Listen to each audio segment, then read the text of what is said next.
오늘 우리에게 주시는 하나님 말씀 디모데후서 1장 1절에서 14절까지 말씀 중에 10절까지만 교독해서 말씀 보겠습니다. 1절을 제가 먼저 봅니다. 하나님의 뜻으로 말미암아 그리스도 예수 안에 있는 생명의 약속대로 그리스도 예수의 사도된 바울은 사랑하는 아들 디모데에게 편지하노니 하나님 아버지와 그리스도 예수 우리 주 은혜와 긍휼과 평강이 네게 있을지어다. 내가 밤낮 간구하는 가운데 쉬지 않고 너를 생각하여 청결한 양심으로 조상적부터 섬겨오는 하나님께 감사하고 내 눈물을 생각하여 너 보기를 원함은 내 마음이 가득하게 하려 함이니 이는 내 속에 거짓이 없는 믿음이 있음을 생각함이라. 이 믿음은 먼저 내 외조모 로이스와 내 어머니 유니게 속에 있더니 내 속에도 있는 줄을 확신하노라.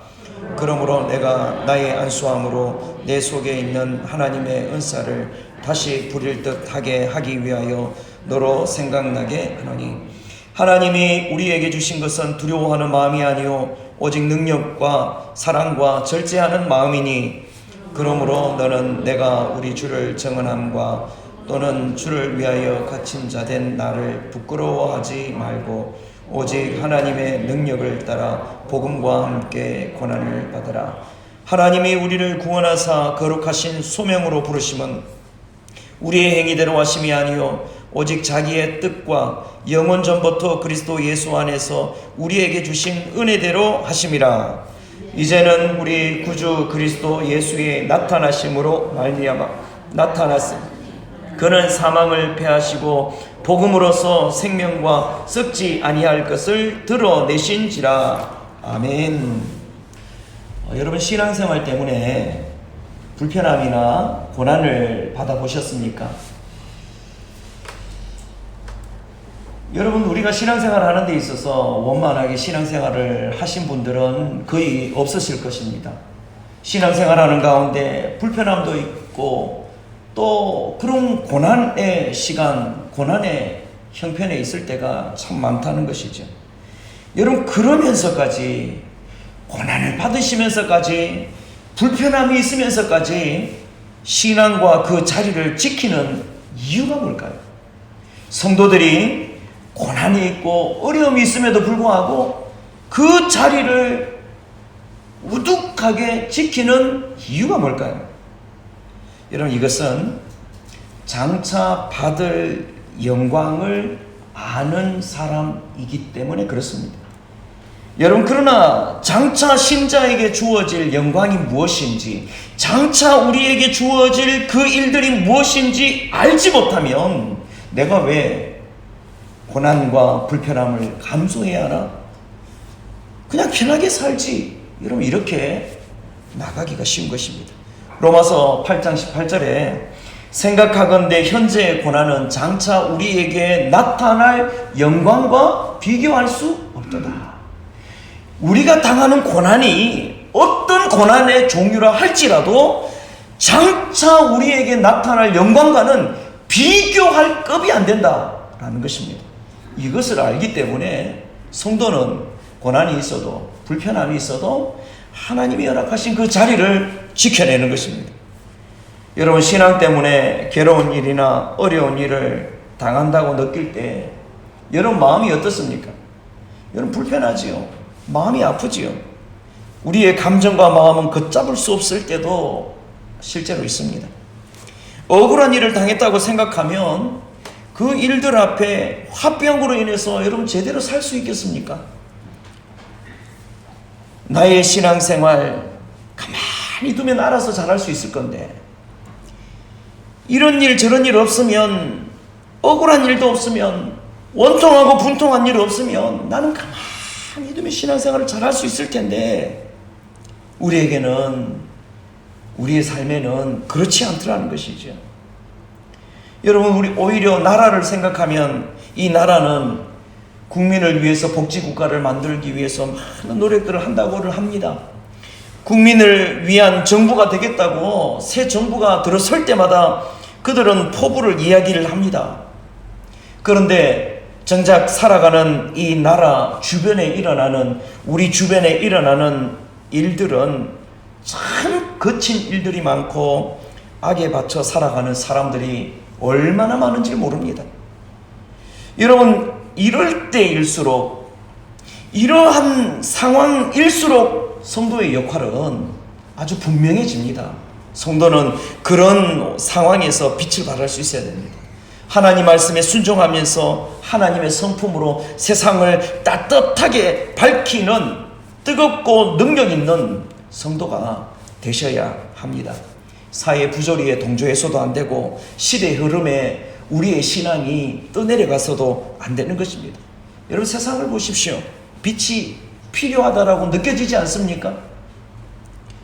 노예 서류를 떼려고 그 좁은 오르막길을 올라가고 있는데 날이 추워 움츠리고 사람들이 걸어갑니다.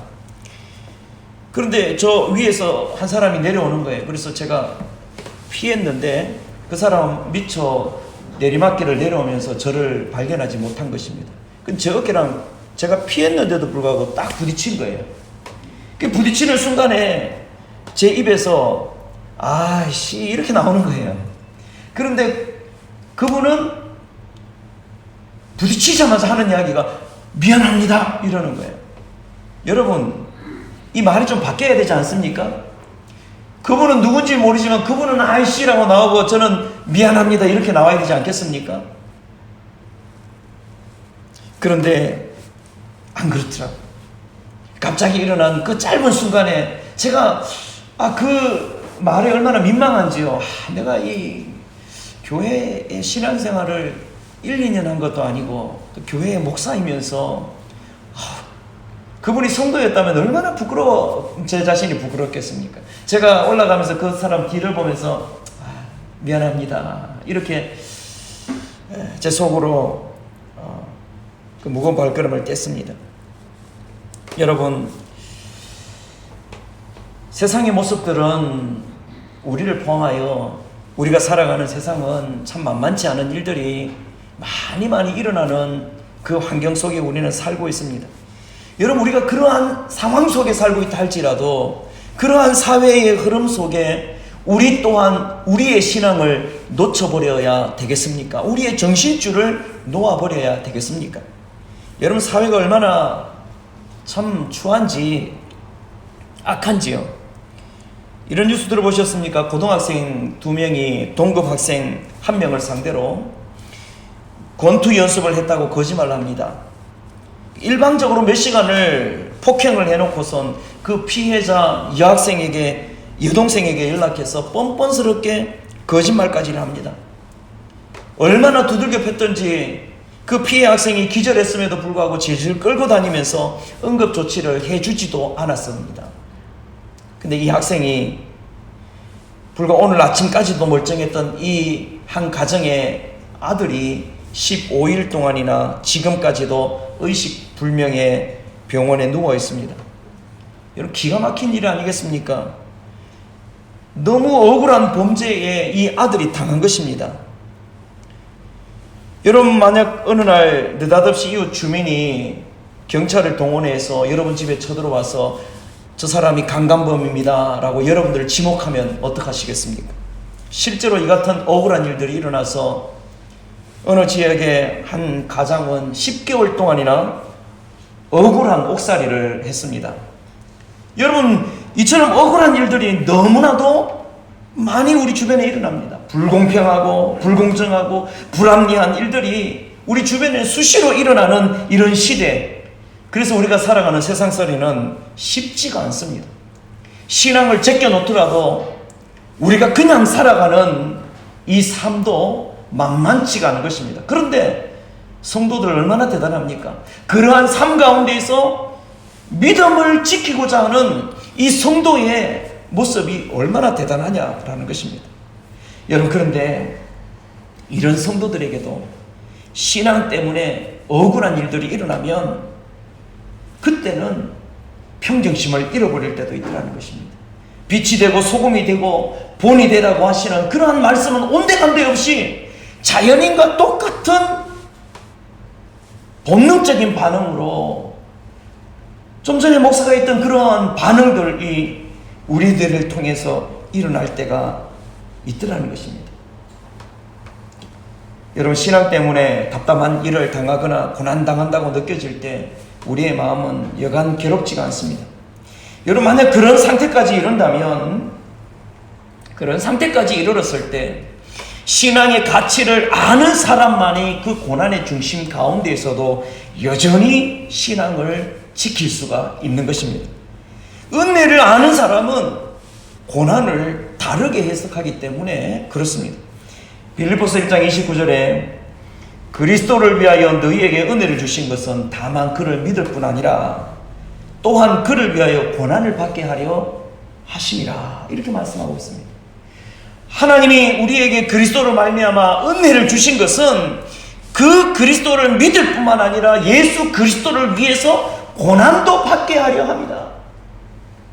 그리스도를 위하여 고난도 받게 하려 하십니다.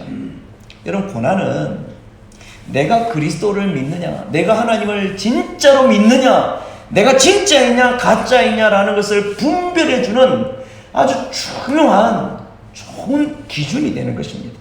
고난을 통해서 비로소 성도는 성도의 진짜의 모습을 보여주는 것입니다. 중국교회 사모님들이 한국에 세미나를 왔습니다. 얼마나 박해가 많고 얼마나 고난이 많습니까? 그 중국 사회에서 신앙을 지킨다는 것은 목숨 내놓고 지키는 것 아니겠습니까? 그 세미나가 끝나고 중국으로 들어가는 그 모습을 보며 한국에 남아있는 성도들이 너무나 측은히 여겼답니다. 그런데 중국교회 사모님들이 오히려 한국에 남아있는 성도들과 교회들을 걱정하면서 들어가셨다는 것입니다. 걱정의 이유는 무엇입니까? 우리는 고난을 통해서 신앙을 검증받았는데, 우리는 이 죽음의 고난을 통해서도 하나님을 붙드는 신앙을 검증받았는데, 이 한국교회와 한국교회의 성도들은 장차 닥칠 고난 앞에 얼마나 저들이 신앙을 지킬 수 있을까? 그것을 염려하며 중국으로 다시 들어갔다라는 것입니다. 여러분, 저와 여러분들이 살아가는 이 사회와 이 세상에는 부조리가 많지만은 얼마나 편한지 모릅니다. 얼마나 좋은 환경 속에서 살아가는지 모릅니다. 여러분은 고난이 와도, 괴로운 일이 닥쳐도 자신의 그 믿음을 확증하실 수 있겠습니까? 느닷없이 닥친 환경 속에서, 고난 속에서, 생각지도 못한 그런 위기 속에서 여러분들은 그 신앙을 확증하실 수 있겠습니까? 내 믿음이 진짜라는 것을 하나님 앞에 보여줄 수 있겠습니까? 고린도후서 13장 5절에 너희는 믿음 안에 있는가 너희 자신을 시험하고 너희 자신을 확증하라. 예수 그리스도께서 너희 안에 계신 줄을 너희가 스스로 알지 못하느냐? 그렇지 않으면 너희는 버림받은 자니라, 이렇게 말씀합니다. 내가 진짜 믿음 안에 있는가? 우리의 자신을 시험해 보라는 것입니다. 너희 자신을 확증하라는 것입니다. 여러분, 오늘 본문에 지금 바울은 복음 때문에, 예수님 때문에, 성도들을 섬긴다라는 것 때문에, 하나님의 일을 한다라는 것 때문에 감옥에 갇혀 있습니다. 얼마나 억울합니까? 나를 위해서 살다가 옥살이를 하면 지은 죄값이라도 있기 때문에 당연한 줄 알겠지만, 교회를 섬기고 성도들을 섬기고 하나님의 복음을 위해서 모든 것 배설물로 여기며 지금까지 달려온 이 바울이 감옥에 갇혀 있다는 것이죠. 기가 막힌 일 아닙니까? 그런데 바울이 직감하고 있습니다. 뭘 직감합니까? 아, 이게 마지막이구나. 내가 살아서 이 감옥을 나가지는 못하겠구나. 이것을 직감한 것입니다. 그래서 1장 8절에 보면 주를 위하여 갇힌 자 된 나를 부끄러워하지 말라라는 말씀이 있고요. 4장 6절에 가면 나의 떠날 시각이 가까워 왔도다, 이렇게 고백을 합니다. 떠날 날이 가까워 왔다. 직감한 것이죠. 그리고 사실 이 편지는, 디모데후서는 바울의 마지막 편지가 되었습니다. 여러분, 이런 상황에서 자기가 떠나야 될, 이제 앞으로 내 목숨이 어떻게 될지도 모르는 이런 상황을 직감하면서 바울이 믿음의 아들 디모데에게 권면하고 있는 것이 있습니다. 얼마나 귀한 권면이겠습니까? 이러한 고난의 세상에서 어떻게 믿음을 지킬 수 있을까? 어떻게 이러한 박해가 심하고 이러한 상황 속에서 신앙생활을 어떻게 해야 하나, 그것을 가르치고 있는 것입니다. 6절 말씀을 보십시오. 6절 말씀 우리 같이 함께 한번 읽어보겠습니다. 6절 시작. 그러므로 내가 나의 안수함으로 내 속에 있는 하나님의 은사를 다시 부릴 듯 하게 하기 위하여 너로 생각하게 하노니. 여러분, 바울은 이러한 고난의 세상 앞에서 어떻게 믿음을 지켜낼 수 있을까? 그래서 바울은 믿음의 아들 디모데에게 하나님의 은사를 부릴 듯 일으켜주기 위해서 기도하고 있는 것입니다. 여러분, 저와 여러분들도 믿음의 불꽃이 타오르기를 주님의 이름으로 축복합니다. 그래서 성도의 신앙은 불이 꺼지는 것이 아닙니다. 성도의 신앙의 불은 꺼지지가 않습니다. 성도가 가지고 있는, 저와 여러분들이 가지고 있는 이 신앙은 계속해서 전진해야 되고 불타올라야 하는 것입니다. 신앙의 불이 사그라들면 올무에 걸려들기가 쉽습니다. 여러분, 사탄이 성도를 잡으려고 쳐놓은 올무가 얼마나 많은지 모릅니다. 이 교회 안에도 있고요, 여러분 집 안에도 있고요, 교회에 나가자마자 길거리에도 있고, 사회 곳곳 속에 여러분들이 살아가는 삶의 현장 속에 그 성도들을 잡으려고 쳐놓은 사탄의 올무가 얼마나 많은지 모릅니다. 그런데 성도의 불이 사그라들면 쉽게 그 올무에 걸려버리는 것입니다. 어두운 세상이 성도의 신앙의 불을 꺼져버리면 어두운 세상과 구별이 안 되는 것입니다. 세상의 사람과 복음을 알지 못하는, 하나님의 사랑을 알지 못하고 하나님의 사랑을 깨닫지 못하는 사람들과 그 세상들과 다를 바가 없는 것입니다. 불이 꺼지면 그렇다는 것입니다. 그래서 하나님의 은사를 불을 일으키듯 해야 한다는 것입니다. 하나님의 은사가 무엇입니까? 여러분, 하나님의 은사는 능력과 사랑과 절제하는 마음이라고 말씀합니다. 7절 말씀을 제가 한번 읽어드리겠습니다. 하나님이 우리에게 주신 것은 두려워하는 마음이 아니요 오직 능력과 사랑과 절제하는 마음이니. 오직 능력이라는 것입니다. 여러분, 하나님께 부름받은 자들은요, 능력을 덧입어야 됩니다. 하나님 앞에 나온 사람들은 하나님이 주시는 능력을 덧입어야 된다는 것이죠. 여러분, 그럴 때 우리의 환경적인 두려움과 악한 계획들 속에, 고난 앞에서도 믿음의 성도는 의기소침하지 않을 수 있는 것입니다. 여러분, 그렇게 복음의 일꾼은 하나님의 능력으로 불타올라야 하는 것입니다. 그런데 하나님의 능력이 뭘까요? 하나님의 능력은 고린도전서 2장 4절에 잘 설명하고 있습니다. 내 말과 내 전도함이 설득력 있는 지혜의 말로 하지 아니하고 다만 성령의 나타나심과 능력으로 하여. 여러분, 이 바울이 지금 디모데에게 이야기하고 있는 이 능력은 성령의 능력인 것입니다. 여러분, 성도들은 성령의 충만함으로 성령이 우리에게 주시는 능력을 덧입어야 된다는 것을 바울은 디모데에게 말씀하고 있습니다. 여러분, 오늘날에 이렇게 복잡하고 어두운 세상에 바쁘게 살아가다 보면 성령의 충만함이 무엇인지, 성령의 능력이 무엇인지 그거 다 잊어버리고 떠내려버리고 그냥 바쁘게만 살다가 쫓아오는 그러한 경우들이 얼마나 많습니까?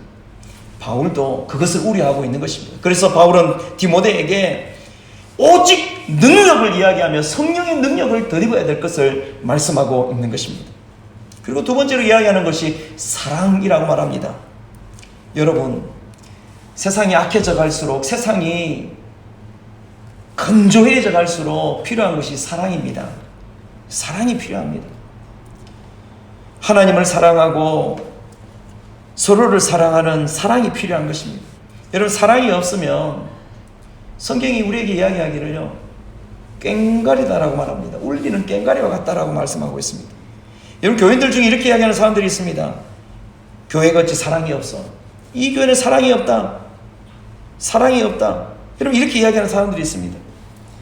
여러분, 바로 그렇게 말하는 사람 때문에 사랑이 없는 것처럼 보여질 뿐이지 교회는 사랑의 공동체인 것입니다. 누가 나를 사랑 안 해주나? 누가 나를 사랑 안 해주나? 누가 나에게 관심을 안 가져주나? 여러분, 이렇게 이야기하는 것이 아니라 나는 누구를 사랑할까? 이렇게 돼야 되는 것입니다. 누가 나를 사랑 안 해주지? 누가 나에게 관심도 안 가져주지? 이게 아니라 나는 누구에게 관심을 가져줄까? 나는 누구를 사랑할까? 여러분, 이런 자세가 되어야 되는 것입니다. 그래서 요한복음 13장 35절에 너희가 서로 사랑하면 이로써 모든 사람이 너희가 내 제자인 줄 알리라 라고 말씀을 합니다. 교회는 서로 사랑이 필요합니다. 우리는 하나님의 사랑을 전하기 위해서, 실천하기 위해서 모인 사람들이지 서로 싸우고 경쟁하고 논쟁하기 위해서 모인 사람들이 아니라는 것입니다.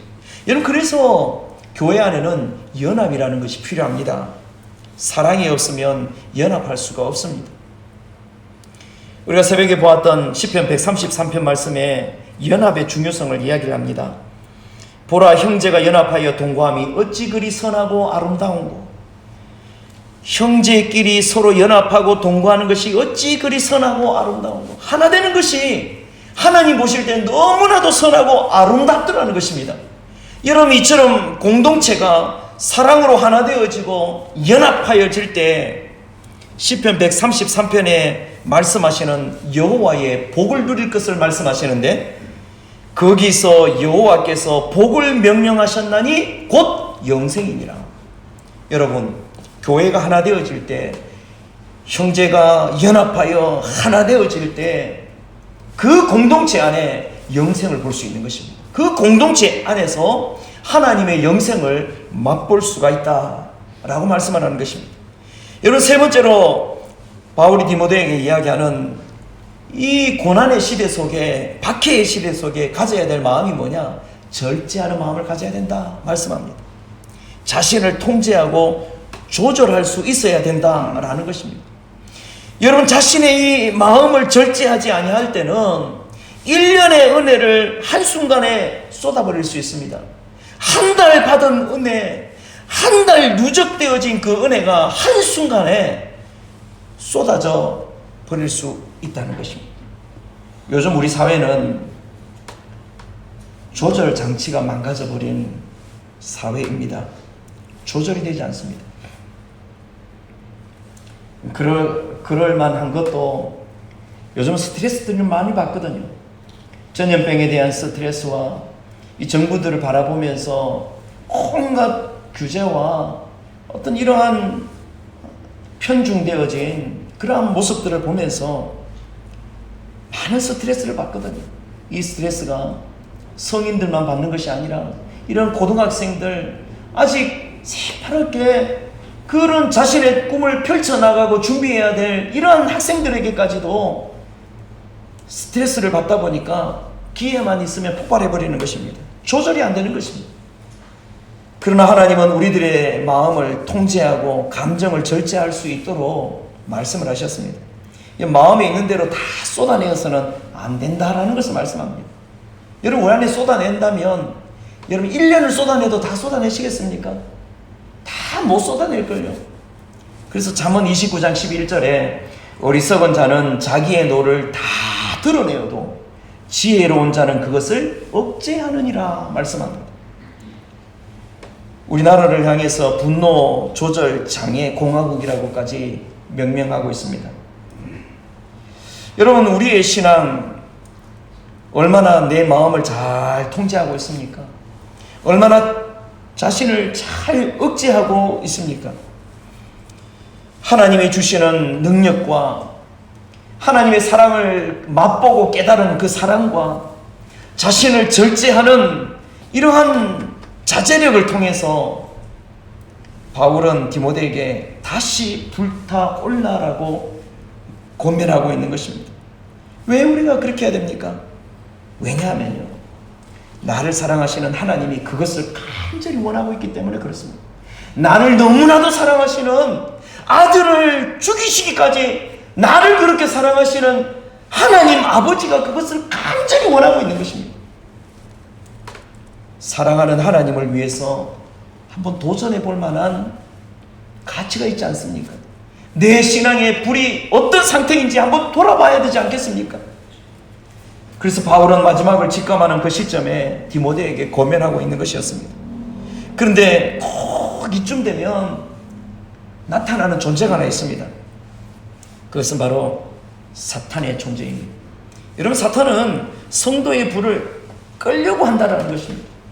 여러분, 우리 속에 불이 꺼져가고 있다면 그것은 나의 게으름일 수도 있고 환경 탓일 수 있고 또는 여러 가지 닥친 어떤 고난의 문제일 수도 있지만 그 근본에는 사탄이 나의 마음밭을 난장판으로 만들어 버렸다라는 것을 인지하셔야 하는 것입니다. 왜냐하면 사탄은 여러분들 속에 불을 끄는 존재이기 때문에 그렇습니다. 여러분들이 선한 동기와 결단을 한번 해보십시오. 그러면 꼭 사탄이 어떤 환경이든 형편이든 나타나게 되어져 있습니다. 그래서 여러분들의 선한 동기와 하나님을 향한 그런 아름다운 결단을 어떻게 해서든지 꺾어버리려고, 어떻게 해서든지 꺼버리려고 하는 그러한 상황을 연출할 것입니다. 몇 차례 여러분들에게 말씀을 드린 철로 역정의 한 광경에 대해서 그림도 보여드리면서 소개해드린 적이 있었습니다. 한 벽을 사이에 두고 활활 타오르는 그 벽난로에 사탄은 물을 끼얹는 그런 광경이 있습니다. 불타오르는 그 벽난로에 사탄은 달마다 물을 갖다가 끼얹습니다. 불을 꺼버리려고. 그런데 그 불이 꺼지지 않는 것입니다. 왜 그랬습니까? 반대편에 그리스도께서 기름을 붓고 있었기 때문에 그렇습니다. 여러분, 그 모습을 통해서 그리스도는 우리가 날마다 우리의 심령이 뜨겁게 불붙기를 늘 우리를 위해서 기도하고 기름을 붓는 그리스도의 은혜는 매일매일 내려지지만 그러나 한쪽 편에서는 불을 꺼버리려고 하는 존재가 있다는 것입니다. 마귀는 우리가 불부터 뜨거운 마음으로 하나님을 사랑하고 성도들을 사랑하고 성령의 충만함으로 능력을 가지며 우리의 마음을 절제하려고 하는 것을 용납을 못합니다. 그것을 보질 못합니다. 그래서 은혜의 불을 끄기 위해서 온갖 짓을 다 하는 것이죠. 영혼을 폭망시킬 수 있다면 수단과 방법을 가리지 않고 모든 것 다 동원해서 성도들의 영혼에 불붙은 그 신앙의 불을, 은혜의 불을 꺼버리려고 날마다 도전하고 시도한다라는 것입니다. 그래서 사단은 우리들에게 이야기를 합니다. 불만 붙이지 말고 그냥 네가 하고 싶은 대로 살면 안 되겠니? 하나님을 향한 거룩한 불은 꺼버린 상황에서 네가 원하는 대로 그렇게 편하게 살면 안 되겠니? 여러분, 이건 사탄의 속삭임인 것입니다. 여러분, 사단의 농락에 걸려들지 마시길 바랍니다. 사단의 도구가 되지 말기를 바랍니다. 오늘 본문에서도 바울은 디모데에게 다시 불일 듯 하게 하기 위하여 라고 말하고 있습니다. 다시 불일 듯 일으키기 위하여. 지금 디모데 그 형편이 상당히 좋지 않습니다. 교회의 상황이 상당히 좋지 않습니다. 박해가 있는 그 상황, 고난이 있는 그 상황. 여러분, 교회와 성도들에게는 영적인 전쟁은 항상 멈추지 않고 지금까지도 지속하고 있는 것이 이 지상의 교회인 것입니다. 그래서 이 디모데는 하나님의 교회를 섬기는 목회자였고 하나님이 세우신 일꾼이었습니다. 그렇다면 하나님으로부터 부름받은 디모데와 여러분들의 심령은 어떻게 해야 될까요? 여러분들의 심령 안에는 주님께서 주신 불로 이글이글 거려야 되고 주님을 더 사랑하는 마음으로 불타올라야만 되는 것입니다. 그런데 바울이 그 교회를 바라보고 디모데를 바라볼 때 마치 소각된 상태, 뜨겁지도 않는 그냥 미지근한 상태, 뭐 그렇고 그런 상태에 곧 사탄의 밥이 딱 되기 좋은 그런 상태에 있다는 것을 이 바울이 직감한 것이죠. 그래서 바울은 이래서는 안 되겠다, 저렇게 자빠져서 있도록 해서는 안 되겠다. 이 디모데의 현실은 너무나도 어려운 상황이었습니다. 디모데는 반대하는 세력들이 상당했습니다. 믿는 자들이 바울처럼 감옥에 갇혀서 죽임을 당하는 일들이 부지기수였고, 당시에 로마의 박해는 아주 극악한 정도로 그리스도인들을 잡아 불태우고 그 로마의 길거리를 밝히는 거리의 가로등으로 그리스도인들을 화형시켰던 것입니다. 디모데의 현실은 사방팔방을 돌아봐도 이처럼 숨이 턱턱 막히는 이러한 상황이었던 것입니다. 그래서 모든 현실이 두렵고 답답하기만 했습니다. 급기야 힘이 빠져가기 시작했고 신앙의 불이 꺼져가기 시작했던 것입니다. 여러분, 우리의 마음에 찬물을 끼얹는 일들은 얼마든지 일어날 수 있습니다. 그래서 사탄은 이렇게 외칩니다. 야, 오늘 성공적이다. 불 붙으려고 하는 그 성도의 그 마음밭에 불을 내가 찬물을 끼얹어서 꺼버렸다. 성리의 쾌거를 거두었다고 여기겠지만, 그러나 하나님은 여전히 우리들 하여금 불붙는 신앙으로 불타오르기를 원하신다라는 것입니다. 왜 그렇습니까? 왜 우리는 그렇게 살아야 합니까? 왜 우리는 불붙은 신앙으로, 뜨거운 신앙으로 살아야 합니까? 그냥 사탄의 놀이개로 편하게 살다가 그냥 그렇게 세상이 흘러가는 대로 그렇게 그냥 살다가 그냥 겨우 주님이 구원을 주시면 감사함으로 그냥 받고 그냥 그렇게 한 인생을 살면 안 될까? 그렇게 복잡하게 살아야 되나? 여러분, 왜 우리가 그렇게 살아야 합니까? 그것은 나를 사랑하시고 나를 구원하신 하나님 아버지의 뜻이기 때문에 그렇습니다. 9절 말씀, 하나님이 우리를 구원하사 거룩하신 소명으로 부르심은 우리의 행위대로 하심이 아니요 오직 자기의 뜻과 영원 전부터 그리스도 예수 안에서 우리에게 주신 은혜대로 하심이라. 여러분, 우리가 거룩하게 살아야 되는 것은 하나님의 뜻이라는 것입니다. 여러분들의 영적인 불씨 상태가 어떠십니까? 현실과 상황 속에서 두려움 때문에 그 불씨가 힘을 잃고 있지는 않습니까? 아니면 여전히 타오르고 있습니까? 아니면 약간의 바람만 불어도 꺼질 듯한 위태로움 속에 있지는 않습니까? 성도는 심지가 견고해야 합니다. 이사야 26장 3절에 주께서 심지가 견고한 자를 평강하고 평강하도록 지키시리니 이는 그가 주를 신뢰함이니라. 여러분, 성도의 심지는 깊게 견고하게 되어질 때, 여러분, 시대가 아무리 악하고 전염병이 아무리 창궐하고 고난이 아무리 우리를 엄습한다 할지라도 하나님 우리를 평강하고 평강하도록 하나님이 지켜주신다라고 말씀합니다. 여러분, 이처럼 우리가 성도가 불타오를 때, 불타오르는 신앙을 가질 때 우리에게 약속하신 것이 있습니다. 우리에게 약속하신 것이 뭐냐? 사망을 패하시고 복음으로서 생명과 썩지 아니할 것을 주신다라고 10절에 말씀합니다. 우리 10절 말씀을 같이 함께 읽겠습니다. 시작. 이제는 우리 구주 그리스도 예수의 나타나심으로 말미암아 나타났으니 그는 사망을 패하시고 복음으로서 생명과 썩지 아니할 것을 드러내시니라. 여러분, 복음으로, 하나님의 말씀으로, 하나님의 은혜로 불타오르는 성도들에게, 우리에게 사망을 패하시고 생명과 썩지 아니할 것을 주신다라고 말씀하셨습니다. 여러분들에게 하나님 나라에 거할 영생을 우리 하나님이 허락하셨습니다. 여러분, 우리가 아무리 잘나고 세상에서 떵떵거리며 잘난 척하며 산다 할지라도 마지막 날을 어떻게 준비하시겠습니까? 노력한다고 영생이 주어지는 것 아닙니다. 세상에서 성공했다고 영생을 획득할 수 있는 것도 아닙니다. 오늘 말씀처럼 저는 황금 우리 교회에 사랑하는 성도들이 기름을 준비하는 지혜로운 신부와 같이 우리의 신앙의 불이 끄질만 하면 타오르고 타오르고 불타오르고 불타오르고, 이 불이 남만 붙이는 것이 아니라 꺼져가는 성도들의 불도 붙여주고, 세상의 어두운 그러한 세상도 따뜻하게 온화하게 전염시킬 수 있는 그런 우리 성도들이 되시기를 주님의 이름으로 축원합니다.